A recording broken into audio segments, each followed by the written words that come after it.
Jammu Kashmir housing board का ये कुछ ऑर्डर्स हैं, जिसमें मेनली मैं बात करूंगा ये जो हमारा जालंधर पांपोर है, वहां से ये जो रिंग रोड बन रहा है नाराबल तक, जिसमें काफी डिस्ट्रिक्ट्स आ रहे हैं, काफी एरियाज आ रहे हैं।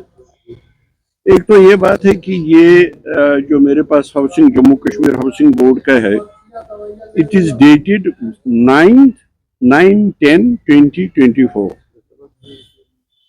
It talks about development of satellite township across the ring road Srinagar. Land details thereof HB /CLA/2718-21 dated 18/7/2024. It talks about two things basically.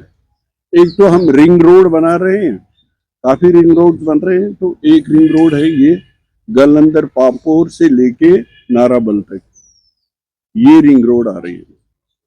दो बातें इसमें बहुत ही यानी शॉकिंग है, दिलचस्प नहीं कहूंगा मैं, शॉकिंग है। एक तो सैटेलाइट, ये कह रहे हैं कि सैटेलाइट टाउनशिप बनाने हैं इसके दोनों तरफ।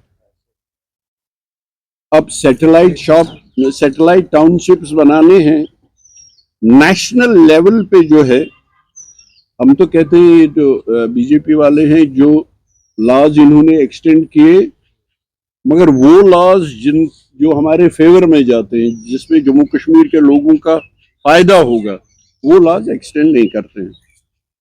अब यूपीए के जमाने में पार्लियामेंट ने पास किया कि अगर आपने डेवलपमेंट के लिए, रोड्स के लिए, किसी के लिए भी कितनी जमीन छोड़नी चाहिए on both sides of that, और ये टाउनशिप्स जो बनाने हैं, जम्मू कश्मीर के लोगों का हक बनता है कि ये टाउनशिप्स में कौन रहेंगे, ये टाउनशिप्स किनके लिए है, क्या ये डोमिसाइल लोगों के लिए है, ये तो they have to come clear on it.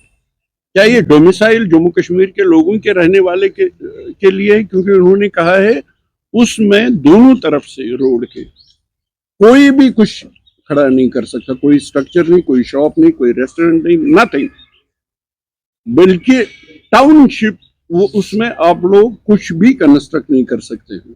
जैसे नेशनल लेवल पे आप देखेंगे, कहीं भी आप जाइए तो रोड वाइडनिंग से एक तो कॉम्पनसेशन मिलता है, और वो एक डेफिनेट है कि कितना कॉम्पनसेशन मिलेगा।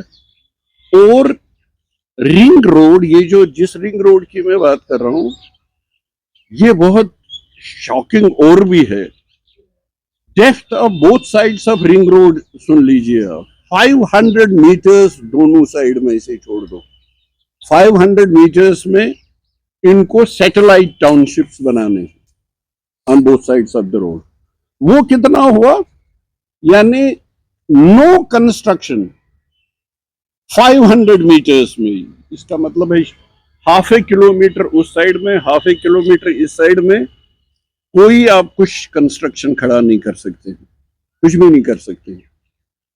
और वो सैटेलाइट टाउनशिप्स बनाएंगे, वो इन लोगों के लिए है। हम तो लोगों को जानने का ये हक है, ये कौन लोग हैं जो ये सैटेलाइट टाउनशिप, किन लोगों के लिए ये बन रहा है, हमें तो जानने का हक है।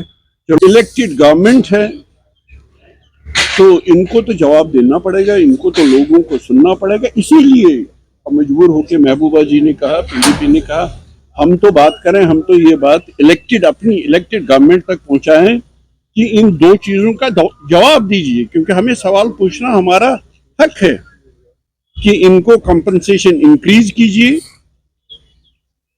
और इन सैटेलाइट टाउनशिप्स में कौन रहेंगे, इलेक्टेड गवर्नमेंट जिनके पास मैंडेट है, उनको लोगों की इस प्रॉब्लम को जवाब देना पड़ेगा कि उनके पास जवाब क्या है। चुप से कुछ नहीं होगा, क्योंकि उनके पास लोगों ने मैसिव मैंडेट दिया है। इसलिए उनको हमारा हक बनता है as opposition, as effective opposition, constructive opposition, not opposition for the sake of opposition.